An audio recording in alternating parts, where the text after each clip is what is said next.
আসসালামু আলাইকুম ওরহমতুল্লাহি ওবারকাতুহ। আলহামদুলিল্লাহ রব্বিল আলামিন। প্রশংসা একমাত্র আল্লাহর জন্য। দরুদ ও সালাম বর্ষিত হোক বিশ্বনবী মুহাম্মদ সাল্লাল্লাহু আলাইহি ওয়াসাল্লামের উপর। সম্মানিত ভাই বোন, চলছে রমজান মাসের একদম শেষ মুহূর্ত। এই শেষ মুহূর্তে আমাদের বিশেষ একটি করণীয় এবং ফরজ একটি ইবাদত হচ্ছে জাকাতুল ফিতর আদায় করা। জাকাতুল ফিতর আমরা কিভাবে আদায় করব, কখন দিব, কাকে দিব, আমরা ছোটোবেলা থেকেই অনেক ধরনের নিয়ম জেনে আসতেছি। তো এখন আমি আপনাদের মাঝে সঠিক তথ্য আমি দেওয়ার চেষ্টা করব। আল্লাহ তাআলা তৌফিক দান করুন, আমিন। ইনশাল্লাহ আমি সঠিকটাই জানানোর চেষ্টা করব, হাদিস থেকে যতটুকু জানার চেষ্টা করেছি। সম্মানিত ভাই বোন, আমাদের সমাজে অনেক ধরনের রেওয়াজ চালু রয়েছে। কেউ বলে খাদ্য দিয়ে দিতে হবে, কেউ বলে টাকা দিয়ে দিলে হবে। এক একজন এক এক রকম কথা বলে। আবার আমরা যাদেরকে বেশি বিশ্বাস করি, যে সকল হুজুর, যে সকল আলেম, তারাও বলে টাকা দিয়ে দেওয়াই ভালো। কিন্তু আমরা আসলে কি দিয়ে দিব? টাকা দিয়ে দিব নাকি খাদ্য দিয়ে দিব? এই টাকা দিয়ে দেওয়া আমাদের জন্য কতটুকু যৌক্তিক? আমরা আসলে খাদ্য দিয়ে দিলেই কি আমাদের আদায় হবে নাকি টাকা দিয়ে? এই সব কিছু মিলিয়ে আমাদের একটা মাথায় একটা দ্বিধাদ্বন্দ্বের মধ্যে আমরা কাজ করি। আমরা যারা সাধারণ মানুষ তারা পড়ে যাই বিপাকে। আসলে আসুন আমরা এই জাকাতুল ফিতর সম্পর্কে সঠিক তথ্য জানি। রাসূল সাল্লাল্লাহু আলাইহি ওয়াসাল্লামের যুগে তারা কিভাবে দিতেন, রাসূল সাল্লাল্লাহু আলাইহি ওয়াসাল্লাম আমাদেরকে কিভাবে দেওয়ার নির্দেশ দিয়েছেন, আমরা কিভাবে দিব, কিভাবে জাকাতুল ফিতর আদায় করলে সঠিকভাবে আদায় হবে, এই সম্পর্কে মূলত আজকের এই ভিডিওটি আপনাদের সাথে করা। এই ভিডিওটি আমি এজন্যই করতেছি কারণ হাদিস অনেকেই মানে না। আমরা আসলে হাদিস মানতে চাই না, আমরা সমাজের প্রচলিত নিয়মকে আমরা বেশি প্রাধান্য দেই। হুজুর কি বলল, দাদা কি বলল, দাদি কি বলল, নানা কি বলল, নানি কি বলল, মুরব্বী কি বলল, এইসব কিছুকে আমরা বেশি প্রাধান্য দেই হাদিসের চাইতে।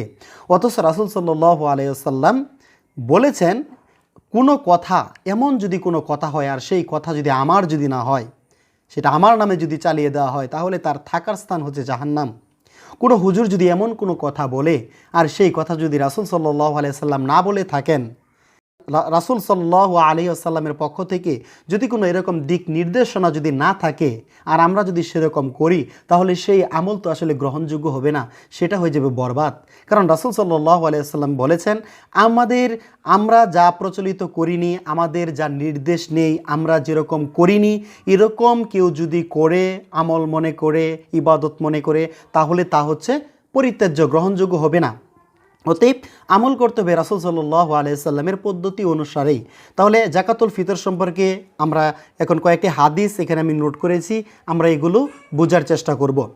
জাকাতুল ফিতর এটা আবু দাউদ শরীফের 1609 নম্বর হাদিস। ইবনু আব্বাস রাদিয়াল্লাহু আনহু থেকে বর্ণিত, তিনি বলেন, রাসূলুল্লাহ সাল্লাল্লাহু আলাইহি ওয়াসাল্লাম সাদাকাতুল ফিতর ফরজ করেছেন। তাহলে সাদাকাতুল ফিতর কি ফরজ করেছেন? অশ্লীল কথা ও বেহুদা কাজ হতে রমজান মাসে আমরা যে সিয়াম পালন করি, সেই সিয়ামকে পবিত্র করার জন্য। আর এটা কাদেরকে দিতে হবে? এই জাকাতুল ফিতর কাদেরকে দিতে হবে? মিসকিনদেরকে দিতে হবে। কি দিতে হবে? মিসকিনদের খাদ্যের ব্যবস্থা করার জন্য এই জাকাতুল ফিতর। তাহলে মিসকিনদেরকে দিতে হবে প্লাস খাদ্য দিতে হবে। এই হাদিস আমরা এটা জানতে পারলাম।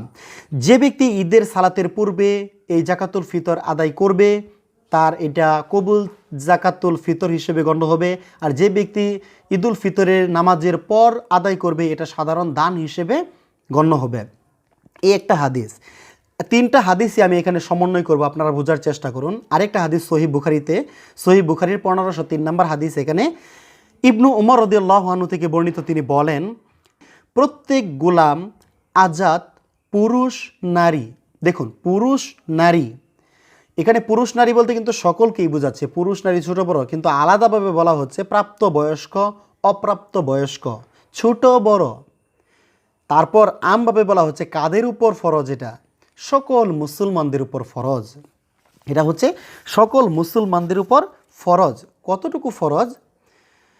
রাসূল সাল্লাল্লাহু আলাইহি ওয়াসাল্লাম জাকাতুল ফিতর হিসেবে খেজুর বা জব থেকে 1 সা পরিমাণ আদায় করা ফরজ করেছেন। তাহলে এখানে আমরা জানতে পারলাম রাসূল সাল্লাল্লাহু আলাইহি ওয়াসাল্লাম খাদ্য হিসেবে 1 সা পরিমাণ খাদ্য আমাদের জন্য ফরজ করেছেন। এটা একটা হাদিস।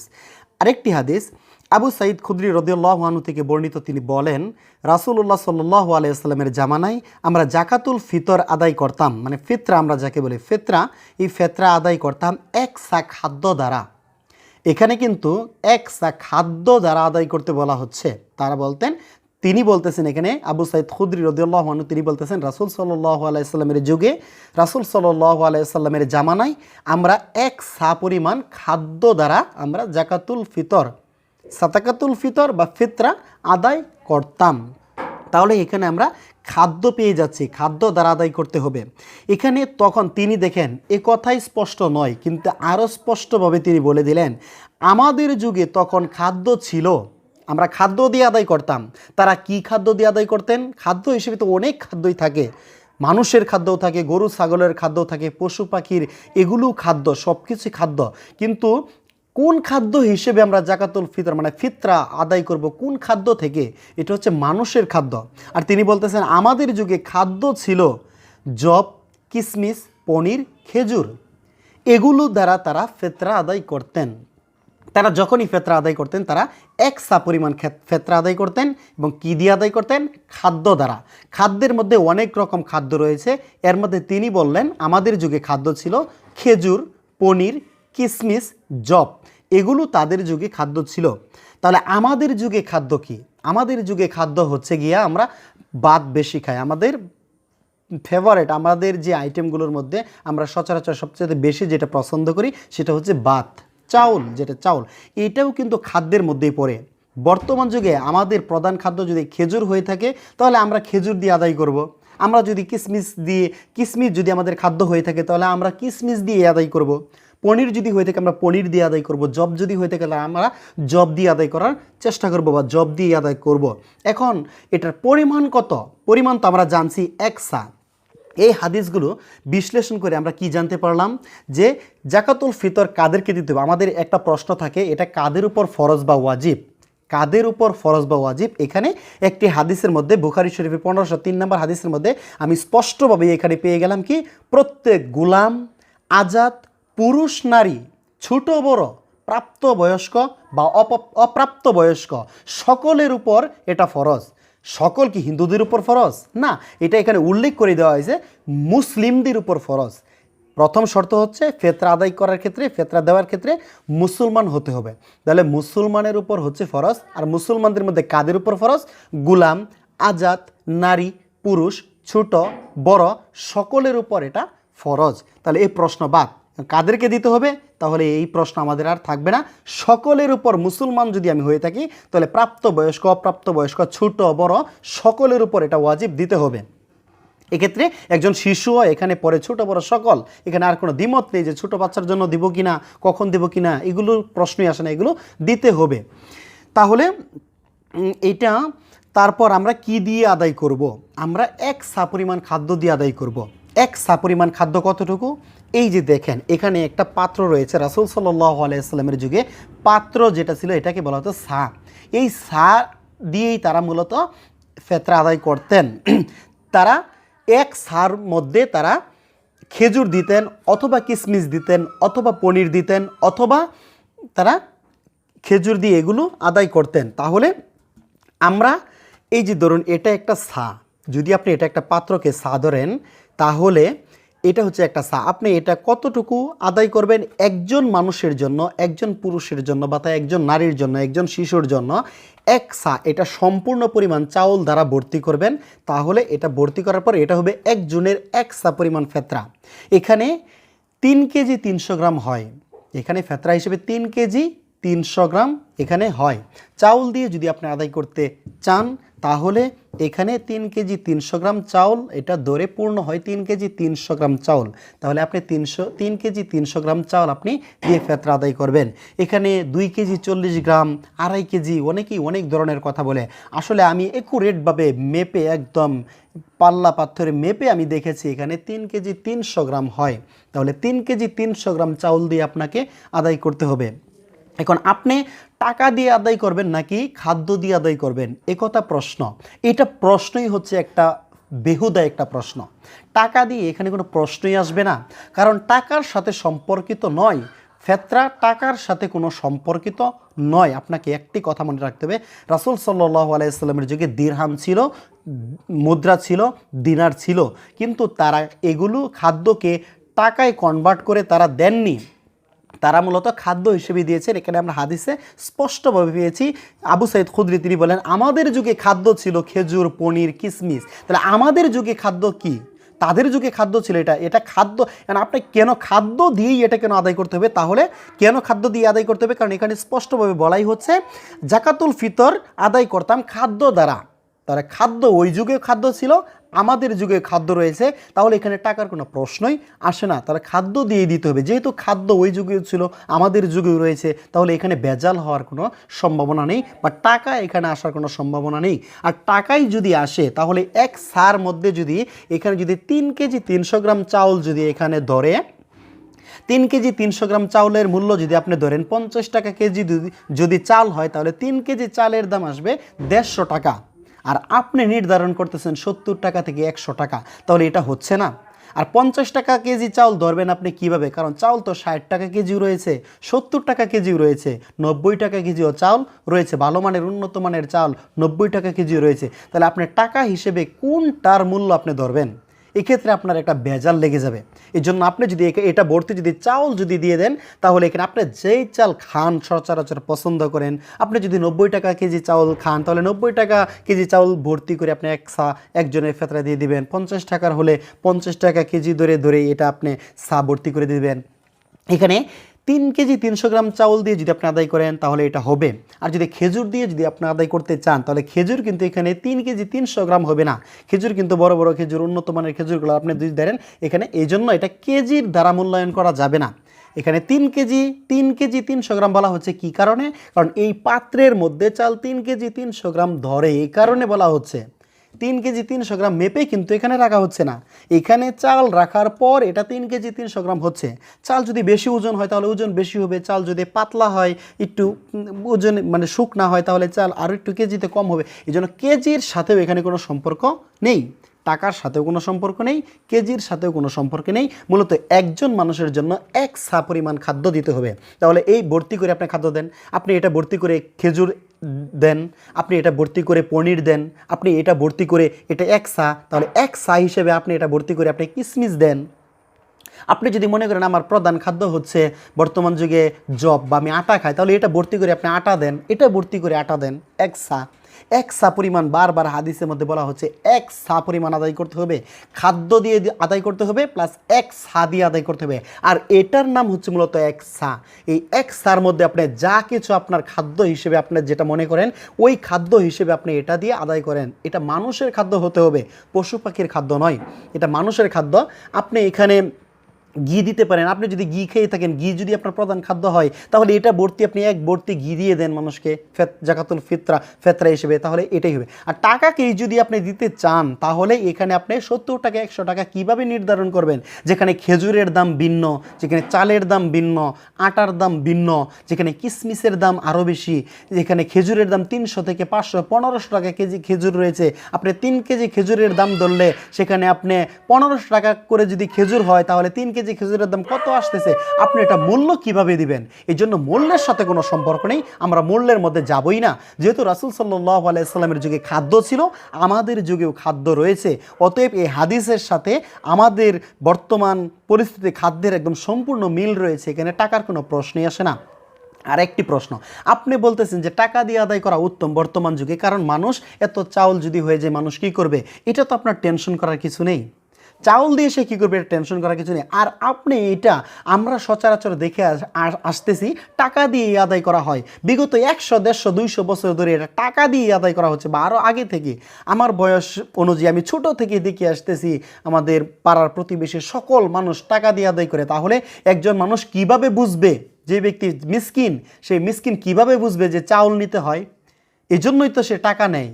আর আপনি যদি টাকা যদি বাদ দিয়ে আপনি যদি জাকাতুল ফিতর হিসেবে, ফিতরা হিসেবে চাউল যদি দিতেন, তাহলে ওই গরিব বা মিসকিনরা তখন সিয়াম পালন করার যখন শেষ মুহূর্ত আসবে, ঈদুল ফিতর যখন আসবে, তখন 1 সপ্তাহ আগে থেকে সে চাল কিনবে না, তার ঘরে চাল কিনবে না, সে টাকা হাতে রেখে দিবে, কারণ সে মনে মনে ভাববে আমি ঈদুল ফিতরা হিসেবে আমি চাউল পাবো, সে আর চাউল কিনবে না, এই জন্য টাকাগুলো তার হাতে রেখে দিবে। সে যে পরিমাণ টাকা উপার্জন করেছে রেখে দিবে চাল, তারপর মানুষ তাকে ফিতরা হিসেবে দিবে, ওই চাউল দিয়ে টাকা দিয়ে সমন্বয়ে সে ঈদ পালন করবে। আপনি বর্তমানে টাকা দেন দেখেই তো সে এটাকে কিছু চাউলকে মূল্যায়ন করে না। আপনি বলতেন চাল নিতে চায় না, নিতে চায় না মানে একজন মিসকিন অবশ্যই চাল নিতে চাবে, আর একজন মিসকিন অবশ্যই চাল নিবে। তাহলে আমরা হাদিসের বাহিরে চলে গিয়েছি, এই জন্য আজ আমাদের এত কঠিন মনে হচ্ছে। আমরা যদি হাদিসের মধ্যে থাকতাম তাহলে অবশ্যই আমরা এই সহজ, কঠিন তো হতো না, সহজভাবে হয়ে যেত। এই সহজ নিয়মটাকে আজ আমরা কঠিন করে ফেলেছি। তাহলে রাসূল সাল্লাল্লাহু আলাইহি সাল্লামের হাদিস অনুযায়ী আমরা যে আমল করতে চাই, তাহলে আমাদেরকে এই ফিতরা হিসেবে চাউলে দিতে হবে। তাহলে চাউল দিয়েই এটা আমরা আদায় করার চেষ্টা করব। চাউল নয়, চাউল বললেও এখানে ভুল হবে, এখানে খাদ্য, আপনি যেটা খাবেন সেটাই জাকাতুল ফিতর হিসেবে আপনি গরিব মিসকিনদেরকে দিয়ে দিবেন। আর টাকা আপনি যদি মনে করেন আমি টাকা দিয়েই আদায় করব, টাকাকেই যদি আপনি খাদ্য মনে করেন, এখানে স্পষ্টভাবে বলা হচ্ছে খাদ্য দিয়ে আদায় করতে হবে। আর আপনার টাকাকে যদি খাদ্য মনে করেন তাহলে একসা পরিমাণ টাকা দিয়ে দেন, এখানে একসা পরিমাণ টাকা ভর্তি করেন, ভর্তি করে একসা পরিমাণ টাকা দিয়ে টাকা এখানে যত হাজার টাকা হবে ওই টাকাগুলো আপনি ফিতরা হিসেবে দিয়ে দেন। আপনি তো এটা দিচ্ছেন না, আপনি দিচ্ছেন 100 টাকা 70 টাকা। এটা আসলে হাদিসের সাথে একদম সাংঘর্ষিক, এটা হতে পারে না। এটা যে আলেম যেভাবেই বলুক না কেন, আসলে হাদিসের বাহিরে এটা আসলে রাসূল সাল্লাল্লাহু আলাইহি সাল্লামের পদ্ধতি অনুযায়ী এটা হচ্ছে না। হুজুর যেভাবে বলবে আর আপনি সেভাবেই পালন করবেন, এটা কখনো হতে পারে না। কারণ হুজুর কিন্তু আপনার জান্নাত জাহান্নাম নির্ধারণ করবে না। আপনার জান্নাত জাহান্নাম, আপনার আমল বন্দেগী এগুলো কিন্তু আপনার উপর নির্ভরশীল। আপনি বছরে মাত্র একটা আমল জাকাতুল ফিতরা, সাদাকাতুল ফিতরা, এই ফিতরা আপনি মাত্র বছরে একটা বার দিবেন, তাও এটা যদি সন্দেহের মধ্যে হয়ে যায়, এটা হবে কি হবে না এরকম যদি হয়ে যায়, তাহলে এই আমল করার আপনার কি প্রয়োজন? এই আমল থেকে আপনি কি আত্মতৃপ্তি পাচ্ছেন? বছরে একটা মাত্র আমল, আর এটাই যদি আপনি করার জন্য এত গরিমিশি যদি দেখান, এত কিছু যদি দেখান, তাহলে তো আর হবে না।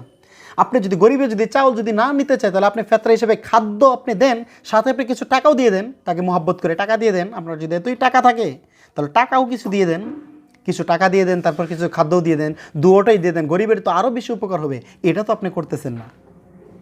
আপনি কি করতেছেন? আপনি শুধু প্রাধান্য দিতেছেন টাকা। আবার অর্ধসা, এখানে অর্ধসা হিসেবে আমরা টাকা দিচ্ছি, একসা পরিমাণ কিন্তু টাকা দিচ্ছি না। আমরা যদি 50 টাকা কেজি দর যদি চাউল ধরি, তাহলে 3 কেজি চাউলের দাম আসে 150 টাকা, কিন্তু আমরা এখানে কিন্তু প্রায় 100 টাকার মতো জাকাত দিচ্ছি, বা 70 টাকার মতো অর্ধসা। অর্ধসার এখানে প্রশ্নই আসে না, কারণ অর্ধসা যখন চালু হয়েছিল রেওয়াজ, তখন এটা অনেক সাহাবীরা নিজেরাই মানে নাই, বলছিল আমরা অর্ধসা মানি না, আমরা রাসূল সাল্লাল্লাহু আলাইহি ওয়াসাল্লাম যেভাবে জাকাত আদায়, যেভাবে এই ফিতরা আদায় করতেন, আমরা সেভাবেই ফিতরা আদায় করব। তাহলে আমরা অর্ধসাকে এখন মেনে নিচ্ছি। আসলে আমরা সুবিধাবাদী হয়ে গেছি, সুবিধা যেভাবে যাই আমরা সেভাবেই চলে যাচ্ছি। আপনি একটা কথা মনে রাখবেন, হুজুর যেভাবে বলবে আমাকে সেভাবেই চলতে হবে, এটা কিন্তু নয়। হুজুর কিন্তু সর্বপ্রথম, এই আলেম হুজুর কিন্তু সর্বপ্রথম জাহান্নামে যাবে। আপনি হাদিস জানেন, আলেমরাই কিন্তু সর্বপ্রথম জাহান্নামে যাবে। আল্লাহ তাআলা এই হাদিসগুলো, শহীদরা জাহান্নামে যাবে তাদের কার্যকলাপের কারণে, এটা কিন্তু জানেন। রাসূল সাল্লাল্লাহু আলাইহি সাল্লাম বলেছেন, আমি সবচাইতে বেশি আমি ভয় পাই আমার এমন একটা যুগ আসবে, যে যুগে আলেমরাই হবে সবচেয়ে বেশি ফিতনা সৃষ্টি করবে। আলেমরা বর্তমানে যুগে তাই হচ্ছে, আমরা দেখতে পাচ্ছি। আপনি হাদিসের বিপরীতে যখন যাচ্ছেন, নিজের মতামতকে যখন প্রাধান্য দিচ্ছেন, তখনই কিন্তু এটা মতভেদ হয়ে যাচ্ছে, মানুষের মাঝে এটা ঝগড়া বিবাদের সৃষ্টি হচ্ছে, মানুষের মাঝে একটা বিবাদ সৃষ্টি করতেছে এটা। আর আপনি সরাসরি প্রত্যেক হুজুর যদি এই হাদিসের উপর আমল করতো, প্রত্যেক হুজুরি যদি বলতো খাদ্য দিয়ে আদায় করতে হবে, তাহলে পৃথিবীতে তাহলে ফিতনা সৃষ্টি হতো না। টাকা দিয়ে আদায় করব না কি দিয়ে আদায় করবো, এটা কিন্তু হতো না। প্রত্যেক মানুষ যদি বলতো এই খাদ্য দিয়ে আদায় করতে হবে, আপনার যে প্রধান খাদ্য সেই খাদ্য দিয়েই আপনি ফিতরা আদায় করুন, তাহলে কিন্তু তখন আর প্রশ্ন আসতো না টাকা দিয়ে আদায় করব না খাদ্য দিয়ে আদায় করব। এখন আমরা টাকা দিয়ে আদায় করি বিদায়, আমাদের সমাজে প্রচলিত নিয়ম হয়ে গেছে বিদায়, আজ আমরা মনে করি টাকা দিয়ে আদায় করতে হবে। এই জন্য মানুষ এখন চাউল নিতে চায় না বা খাদ্য নিতে চায় না। খাদ্য দিলে বলে এটা আবার কোন নিয়ম, নতুন নিয়ম চালু হয়েছে খাদ্য দিয়ে। আসলে খাদ্য দিয়ে আদায় করে এটা তো নতুন নিয়ম নয়, টাকা দিয়ে আদায় করাই মূলত নতুন নিয়ম। তাহলে আমরা টাকা থেকে বেরিয়ে আমরা খাদ্য দিয়ে আদায় করব। আমরা আসুন হাদিসের দিকে আমল করার চেষ্টা করি, রাসূল সাল্লাল্লাহু আলাইহি সাল্লামের পদ্ধতি অনুযায়ী আমরা জীবন পরিচালনা করার চেষ্টা করি, আর ফিতরা এক সা পরিমাণ খাদ্য দিয়ে আমরা আদায় করার চেষ্টা করি। কোন হুজুর কি বললো না বললো সেদিকে আমরা যাব না, সেদিকে আমরা ভ্রুক্ষেপ করবো না। আপনার সামনে হাদিস রয়েছে, আপনার সামনে কোরআন রয়েছে, আপনি হাদিস পড়ুন, কোরআন পড়ুন। বর্তমানে এমন একটা যুগ, আপনি হুজুরের কথায় চললে আপনি বিভ্রান্তির মধ্যে পড়ে যাবেন। আপনি সঠিক জ্ঞান অর্জন করার চেষ্টা করুন। আমি বলবো আপনি জ্ঞান অর্জন করুন, হাদিসগুলো আপনার সামনে তুলে ধরুন, হাদিসগুলো পড়ুন, হাদিসগুলো আমল করার চেষ্টা করুন। তারপর আপনি দেখতে পারবেন যে আসলে হাদিস কি বলে আর হুজুর কি বলে, তখন আপনি বুঝতে পারবেন। এই জন্য একসা পরিমাণ আপনি যাই কিছুই দেন না কেন একসা পরিমাণ দেওয়ার চেষ্টা করুন। রাসূল সাল্লাল্লাহু আলাইহি সাল্লাম প্রত্যেকটা হাদিসের মধ্যে বলেছেন একসা পরিমাণ খাদ্য। আপনি যে কোনো খাদ্য দেন এই একসা পরিমাণ, একজনের জন্য একসা, একজনের জন্য একসা। এখানে মূল্য নির্ধারণ করার প্রয়োজন নেই, এখানে কেজির নির্ধারণ করার কোনো প্রয়োজন নেই, এখানে একসা পরিমাণ। এই একসা যেহেতু সবার বাড়িতে এরকম সা নেই, এরকম পাত্র নেই, তাই বলা হচ্ছে চাউল হিসেবে 3 কেজি 300 গ্রাম চাল দেন। 3 কেজি 300 গ্রাম আপনি চাল দিয়ে দেবেন, 3 কেজি 300 গ্রাম চাউল দিয়ে দেবেন, তাহলে চাউল হিসেবে এটা আমার ফেতরা খাদ্য হিসেবে আদায় হবে। যদি কোনো মিসকিন যদি খাদ্য যদি না নিতে চায়, তাহলে আপনি ব্যক্তিগতভাবে আপনার দান হিসেবে আপনি তাকে কিছু টাকা দিয়ে দিতে পারেন, কিন্তু যারা চাল নেই তাদেরকে চাউল দিয়ে দেন। সম্মানিত ভাই বোন, ফিতনা ফাসাদ সৃষ্টি না করে আসুন আমরা হাদিসের প্রতি আমল করার চেষ্টা করি। ঈদুল ফিতরের দিনে সবাই যেন আমরা আনন্দ করতে পারি, ইসলামিক আইন অনুযায়ী রাসূল সাল্লাল্লাহু আলাইহি সাল্লামের দিক নির্দেশ অনুযায়ী আমরা যেন আমল করতে পারি। অতএব এই বিষয়কে লক্ষ্য করে আল্লাহ তাআলা আমাদেরকে সবাইকে বোঝার এবং সঠিক হাদিসের প্রতি আমল করার তৌফিক দান করুন। আমিন ইয়া রাব্বাল আলামিন।